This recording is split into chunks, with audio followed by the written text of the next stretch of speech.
Hello and welcome to my channel. I'm Serena, creator of Carter Custom, and I wanted to give you a quick overview of how to use the responsibility chart. To get started, I always like to go to File and make a copy, so I have a blank copy to refer back to. Up at the top, you will see the date. If you double click on that, you'll get a dynamic calendar, and you can change your date to any day, and it'll automatically update across your week.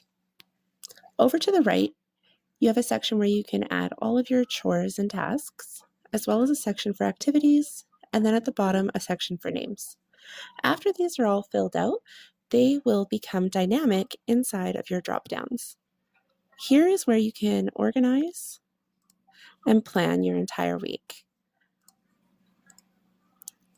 Your drop-downs do not need to be in order. You can choose anything that you would like. The top 3 sections are for your tasks, and the bottom 2 are for activities, and that is across the entire chart in each day. To easily clear, just highlight over any cells that contain text and click Delete. And that's how you use the responsibility chart. One last tip is I like to highlight over top on the right-hand side over my chart. I right-click and I click Hide Columns. And then if you click Print, you will get a full overview of your responsibility chart that you can print out and put somewhere in your house for everyone to see. I hope this helps, and I hope you're able to get the most out of this chart. Thanks for watching.